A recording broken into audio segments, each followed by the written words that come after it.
안녕하세요. 정보가 세상을 바꾼다 인포뱅크입니다. 이번에 전해드릴 내용은 미 의회 대중 석유 수출 금지법 발의 황95 격분, 사우디 7월 중국향 석유 수출 감축, 수출 물량 일부 유럽으로 이 두 가지 내용을 가지고 한번 시작을 해보도록 하겠습니다. 여러분의 구독, 좋아요 한 번씩 눌러주시고 이야기를 시작을 해보도록 하겠습니다. 지금 러시아의 우크라이나 침공으로 전 세계가 에너지난에 시달리고 있죠. 이러한 가운데 미국 의회는 중국으로 향하는 석유 수출 금지법을 발의를 했습니다. 지금 미국에서 생산되고 있는 석유를 이제 중국으로 팔지 않겠다라는 금지법이죠. 이 소식이 전해지자 황95는 중국 정부를 대신해 격분하고 있습니다. 여기에 사우디아라비아는 7월에 중국으로 향하는 석유 공급을 감축할 방침으로 알려주고 있죠. 중국이 대폭 할인된 러시아산 원유 수입량을 늘린 데 따른 후속 조치로 보이고 있습니다. 이 후속 조치로 지금 수출 물량 일부를 유럽으로 돌릴 수 있게 되었다. 여기서 정말 바라봐야 된 것은 러시아의 우크라이나 침공으로 지금 미국과 유럽이 한꺼번에 힘을 합치고 있고 여기에 중간에 사우디아라비아가 끼어들었다라는 것을 우리가 볼 수가 있죠. 전체적인 그림은 러시아의 우크라이나 침공부터 시작한 내용입니다. 그래서 지금 유가가 어마어마하게 상승하고 유가가 지금 배럴당 100달러가 넘는 상황, 100달러가 넘는 상황에서 이렇게 넘는 상황에서 지금 구할 데가 없어요. 구할 데가 없는데 지금 사우디아라비아가 유럽향, 원래는 아시아밖에 안 하는데 유럽향 석유를 공급을 한다라는 그런 내용. 그리고 중국이 지금 미국에서도 석유를 못 받게 되고 그리고 사우디아라비아에서도 석유를 못 받게 되는, 좀 줄이게 되는 이러한 상황이 되죠. 그래서 이 석유 구입을 통해서 러시아산 석유 구입을 통해서 더 많은 경제 발전을 원했었던 지금 중국이 생각만큼 그렇게 쉽지 않은 상황까지 이뤄지게 된다라고 보시면 되겠습니다. 자, 그러면 첫 번째 내용으로 미국 의회 대중 석유 수출 금지법 발의 황95 격분부터 알아보도록 하겠습니다. 중국의 공산당 기관지이죠. 인민일보의 자매지인 황95는 지난 16일 영문판인 글로벌타임즈의 사설을 통해서 미국을 향해 격분하고 있습니다. 미국 공화당 의원들이 중국향 석유 수출을 금지하는 법안을 도입하자 과격한 비난을 쏟아낸 것인데요.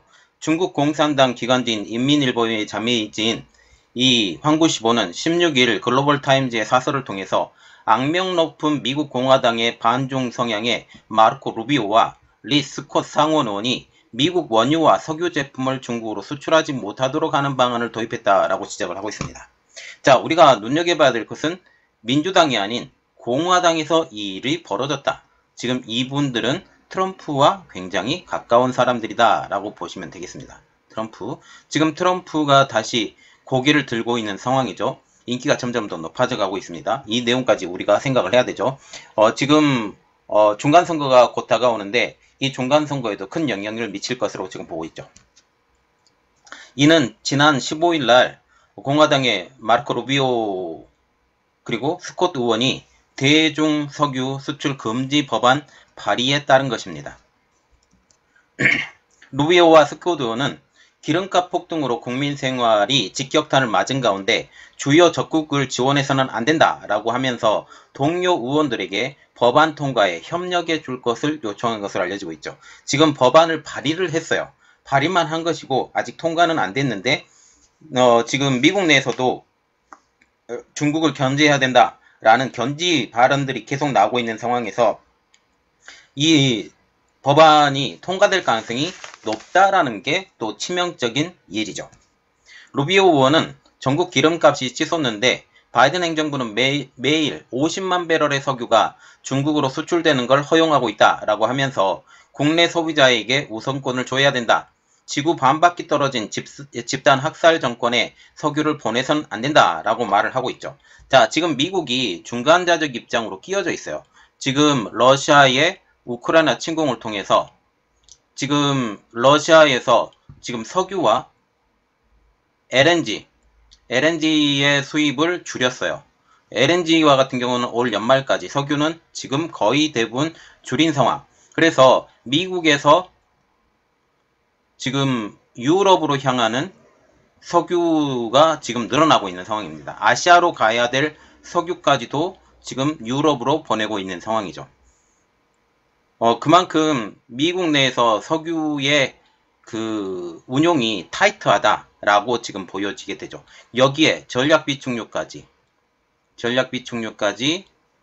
지금 방출하는 상황라고 지금 얘기를 보고 있죠. 스코트 온실도 성명을 내고 미국인들이 국내에서 휘발유 1갤런당 5달러를 지불하는데 우리가 중국에 계속 석유를 수출하는 것은 어불성설이라고 하면서 올해 1분기에만 5,200만 배럴의 석유가 중국에 수출된 사실을 언급하고 있습니다. 환구시보는 이러한 공화당 의원들에 대해서 맹비난을 하고 있는데요. 환구시보는 이를 중간 선거를 앞두고 외국인 혐오 카드를 꺼내든 것이라고 맹비난을 한 것입니다. 또한 대중 석유 수출이 도널드 트럼프 전 정부 시절부터 시작된 정책이라는 점을 강조하면서 상식에 어긋나는 법안이라고 그 의미를 깎아내리고 있죠. 지금 도널드 트럼프 대통령이 중국과 무역협상을 벌였어요. 제1차 무역협상, 2차 무역협상을 가려고 했는데 지금 정권이 바뀌면서 2차 무역협상은 사실상 무산된 상황.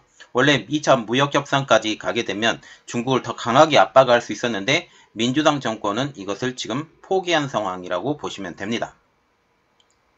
그래서 1차 하면서 그때 당시에 남아도는 LNG나 석유를 중국에 팔려고 노력을 했던 것이죠.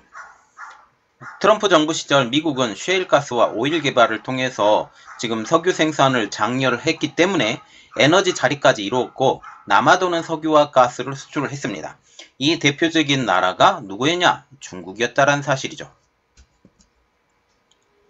바이든 행정부는 이러한 그 트럼프 정부 시절의 에너지 자립 정책을 완전히 뒤집는 그린 에너지 정책을 추진합니다. 그래서 대통령 선거를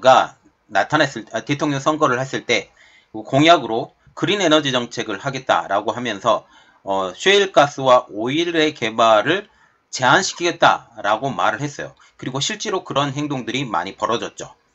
그래서 그 알래스카에서 그 석유를 개발해야 된다라는 말이 나왔었는데 트럼프 행정부 시절에 이것까지 무산을 시켜버립니다. 그런데 이러한 그린 에너지 정책이 지금 현재 와서는 완전히 오판인 정책, 특히 러시아가 우크라이나를 침공하자마자 석유 가격이 튀면서 이게 더 큰 이득으로 보게 될 미국이었었는데 그 이득을 온전히 취하지 못하는 정책으로 비판을 받고 있는 상황이죠. 그리고 실질적으로 미국 정부가 지금 계속적으로 바이든 정부가 독려하는 상황에서 셰일가스의 개발을 더 독려하는 상황에서 이 업체들이 개발을 하지 않아요. 언제 또 그린 에너지 정책으로 갈 수 있을 생각이 있기 때문에 이러한 것들을 지금 말을 아예 듣지 않은 상황까지 있죠. 이 트럼프 대통령 때는 에너지 업체들과 굉장히 친분이 있었던 상황. 그런데 지금 바이든 정부는 에너지 그룹들과 반목이 있는 상황에서 그들이 전혀 말을 듣지 않는다라는 것이죠. 지금 연방정부 소유 토지에서 석유 수출을 하지 못하도록 하는 정책을 취한 것입니다. 그러나 러시아의 우크라이나 침공 이후 부족해진 글로벌 LNG 석유 공급 부족으로 인해서 그린 에너지 정책을 사실상 포기한 상황입니다. 또한 메이저 회사들은 지금 셰일가스 오일 시추에 힘을 쏟지 않는 상황이죠. 그래서 셰일가스를 더 시추할 수 있는 능력이 됨에도 불구하고 지금 하지 않는 미국이 되겠습니다.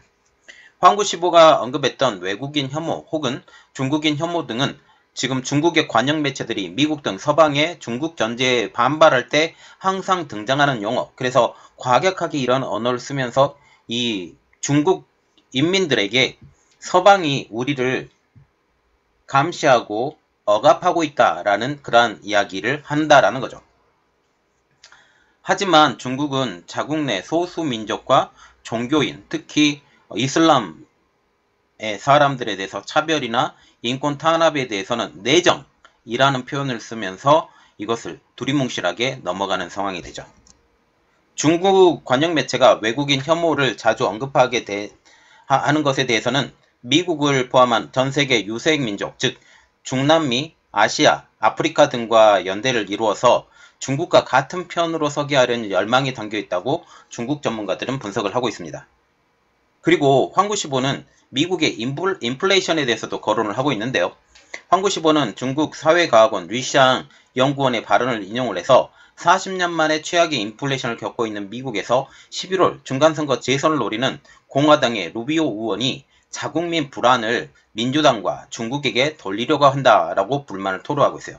지금 현재 황구시보의 한 이러한 행동, 이것은 민주당을 어떤 면에서는 지금 최악의 상황으로 가고 있는 민주당이지만 결국은 민주당을 지원을 해야 된다라는 그들의 뿌리 박힌 생각, 이것이 적용했다라는 거죠. 만약 공화당, 특히 트럼프가 다시 재선하게 되는 이러한 상황이 되면 지금 중국은 더 어려운 상황으로 갈 수 있다라는 것을 그들이 생각을 한다라는 것입니다. 다만 러시아 연구원은 대중 석유 수출 금지 법안이 왜 민주당으로 불만의 화살을 돌리려는 시도인지에 대해서는 설명을 하지 않은 채 민주당과 중국은 한편이다 라고 분석을 하고 있죠. 그래서 이것은 지금 현재 중국에서 생각을 하는 것은 지금 현재 민주당, 특히 바이든 정부가 지금 중국을 견제하는 것, 이것은 어느 정도 우리가 인정을 할 수 있다. 그러나 공화당이 재집권을 하는 것은 우리가 눈뜨고 볼 수 없다라는 측면을 우리가 볼 수가 있습니다. 로 연구원은 미국이 베트남전보다 더 분열됐다는 헨리 키신저 전 국무장관의 발언도 전하고 있는데요. 대중적인 친중 인사인 키신저는 지난 11일 영국 선데이 타임즈에 야당인 공화당이 바이든 정부를 적대시한다라고 하면서 이 같은 언급을 한 것이죠. 지금 미국의 석유 가격은 매우 뜨겁습니다. 휘발유 가격은 사상 최고치를 기록한 것이죠. 지난 12일 전국 평균 가격이 사상 첫 1갤런당 5달러를 넘어선 것입니다. 1년 전에 가격이 3달러 수준이었던 3달러 초반이었던 것을 비교하면 현재 가격이 60% 이상 가격이 오른 상황입니다. 일반 미국인 가정에서는 아이들 식탁에 올릴 식료품과 자동차에 넣을 휘발유 중 한 가지를 선택해야 한다라는 보도까지 나오고 있어요. 그래서 만약 그 식탁에 어떤 반찬을 하나 올리려고 한다면, 반찬을 하나 올리면 자동차에 넣을 휘발유를 포기해야 된다. 만약 자동차에 넣을 휘발유를 포기하지 않는다면 너희들은 반찬을 포기해야 된다라는 보도까지 나오고 있는 상황이라는 것이죠. 미국의 인플레가 잡히지 않은 가장 큰 상황은 석유 가격 때문입니다. 미국 에너지 정보청이 지난 15일 발표에 따르면 5월 넷째 주 해외로 수출된 미국의 원유 석유 제품은 980만 배럴. 여기에는 중국뿐만 아니라 유럽도 포함이 되어 있습니다. 러시아의 우크라이나 침공 이후 세계 주요국이 러시아산 원유 수출을 줄이면서 미국의 원유 수출은 사상 최대 규모로 증가했다고 EIA는 밝혔죠. 그리고 또한 LNG의 수출도 점점 더 늘어가고 있는 상황입니다. 자, 그리고 두 번째로 볼 내용은 사우디가 7월 중국향 석유 수출 감축, 석유 물량 일부 유럽으로에 대해서 알아보도록 하겠습니다. 사우디아라비아는 7월에 중국향 석유의 수출을 감축한다고 발표를 하고 있죠. 중국이 대폭 할인된 러시아산 원유 수입량을 늘린 데 따른 후속 조치라는 것입니다. 로이터 통신 등 이 문제에 정통한 소식 등을 인용을 해서 세계 최대 석유 수출국인 사우디의 국영기업 아람코가 최소 4개 중국 석유 정유사에 다음 달 계약 물량보다 적은 물량의 석유를 수송하겠다고 밝혔다고 보도를 하고 있습니다. 중국이 현재 러시아산 원유 수입을 대폭 할인해서 수입을 늘리고 있는 상황이죠. 러시아는 서방 국가들이 우크라이나 침공 이후 러시아산 원유 선적을 취소하고 나서면서 모스크바가 석유 구매자들에게 30% 가격 정도 대폭 할인된 가격을 제시한 것으로 알려지고 있어요. 그러나 전체적인 석유 가격이 오르면서 30% 정도 대폭 할인된 가격이라 할지라도 이전 가격과 거의 비슷한 수준으로 지금 올라와 있는 상황이죠. 러시아의 석유 수입을 취소한 유럽 국가들이 이제 사우디산 석유 수입이 증가하고 있습니다. 사우디는 이에 대응하기 위해서 중국향 수출 물량을 줄이게 된 것이죠. 미국, 일본, 태국, 인도의 정유사들은 정상적으로 석유를 전량 공급받으며 말레이시아 정유업체인 펑게랑을 비롯 포함해 일부 정유사들도 추가 공급까지 받게 된 상황입니다. 또한 최소 3개의 유럽 정유사가 사우디아라비아 석유 업체들로부터 7월 인도분 계약 물량을 모두 공급받는다라는 이야기가 나오고 있는 상황이죠. 아람코는 이번 주 초에 주력 제품인 아랍산 경질유의 7월 공식 가격을 당초 예상보다 훨씬 높은 배럴당 2.10달러를 인상을 해서 시장을 깜짝 놀라게 했죠. 이러한 움직임은 이미 높은 국제유가를 배럴당 120달러 이상으로 끌어올리고 있는 원동력이 되고 있습니다. 지금 북반구의 여름철 성수기, 특히 여름에는 성수기가 될 수밖에 없는 게 에어컨의 사용량이 많아요. 그러면서 지금 석유의 수요가 점점 더 많아지죠. 이러한 상황, 그리고 중국의 코로나19 봉쇄 완화, 그리고 서방 국가의 러시아 제재에 따른 러시아산 석유 공급 물량의 불확실성 속에 공급 부족 우려가 더욱더 커지고 있습니다. 지금 중국의 코로나19 봉쇄 완화가 되면서 중국 경기가 살아나기 시작하거든요. 중국 경기가 살아나면서 점차적으로 석유의 수입이 점점 더 많아지는 상황을 볼 수가 있습니다. 자, 그래서 공급 부족의 우려가 있었는데 결국 중국 아웃. 중국 아웃. 결국은 점차적으로 중국은 러시아에 의존하는 그러한 일들이 점점 더 벌어질 거예요. 왜냐하면 이러한 저렴한 가격으로 구매할 수 있고 미국과 지금 사우디 자체도 중국으로 향하는 원유 자체를 점점 줄이기 때문이죠. 그런데 이 중국이 러시아산 원유를 사지 않겠다고 선을 하면 이게 정상적으로 돌아오는데 이게 그렇게 될 거냐? 제 예상으로는 안 될 것 같다. 그런 의미입니다.